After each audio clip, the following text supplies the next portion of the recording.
The question that I'm asked the most is, how do I take on so many tasks and just be able to make them work? Well, I learned a lot from my dad. And growing up, I grew up in a low-income household. And I watched my dad work 2 jobs while being in the military, taking care of my mom, who is ill, and then also raising me. He never complained, and just somehow he made it happen. So growing up, I was able to see the strategies that my dad used to overcome the obstacles that were thrown his way, and I saw how they directly correlated with my other family members who became small business owners. Now, my upbringing was busy to say the least, and I had it ingrained in my mind that if I did not work as hard and as often as my dad did, that somehow I would fall back into the environment that he worked so hard to get us out of. Well, now that I'm older and wiser, I know that that's not true. But I also know and can tell you that being busy is not a badge of honor.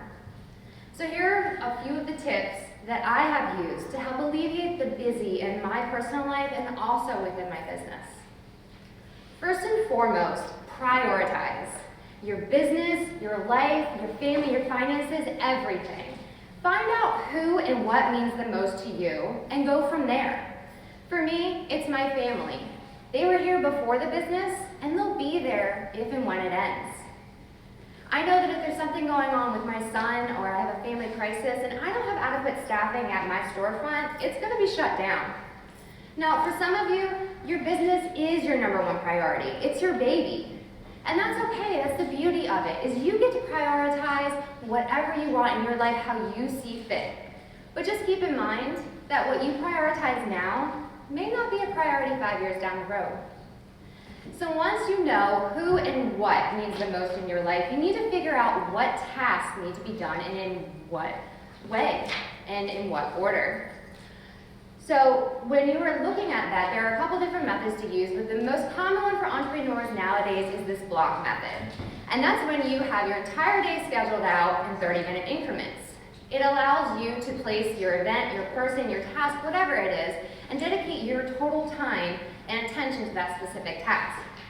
Now, for those of you who don't want to plan out your day every day in 30-minute increments, a simple list with your tasks at hand, check them off, cross them off, highlight them, whatever you want, is another way that will be adequate in going ahead and prioritizing your tasks. What these both do is they not only give you a visualization of the task that you need to accomplish, but they also reinforce one large rule, and that is that we should not be multitasking, even though us women, we're pretty good at it. Another thing that we are really good at, especially as parents, is saying no.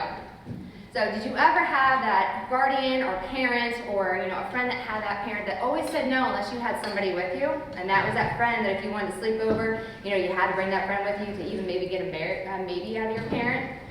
So we do the same thing, especially when it comes to our customers. My son's raising his hand. We do that with our customers. Also, we don't want to be the bad guy and we don't want to say no, especially when it's a cornerstone of our business. We don't want to say no to an event or an opportunity, and we want to just try and make it work. But what we need to learn to do is to be able to say no to things that are not going to serve us and is not going to serve our business. So when you're thinking about taking on an additional task, ask yourself a few things. Is this a priority? How is it going to affect my already prioritized schedule? And is this going to help me grow personally or professionally? Now, if the answer is no to that, we already know what to say. But the really hard thing to do is to say no to our clients and our customers. How are we going to be able to do that when they're ready to give us money? Because we're in the business to make money, right? So if they're willing to give it to us, we should be able to, accommodate that. But being able to say no and do that effectively and professionally to our clients is going to help us down the road, because we know that it will affect our bottom line, and we need to be able to do what is best for our business. My next tip is a huge one that has completely changed my life, and it's automate, automate, automate, and if you can, delegate. Not only am I a wife, a mom, and an entrepreneur, I am also a professor at the same university where I'm obtaining my doctorate. And I'm usually teaching about 4 courses a semester. I told you all, I have to stay busy, right? So when those 4 courses get loaded into my learning management system, the very first thing I do is I go in and I find any way that I can possibly automate. So that's announcements, emails, reminders, open weeks when they need to be, closing weeks when they need to be. Any type of automatic grading that I can utilize, I am all for it. And I am setting that up before the course even starts. What that allows me to do is to spend less time managing my course and managing the information and managing all of that grading, and spend more time making sure that my students receive the best content and the best teaching that they can possibly have in that short period that I have with them. Now take that example and think about your business. What in your business can you automate? Usually it's marketing. Email and social media are the 2 biggest ones.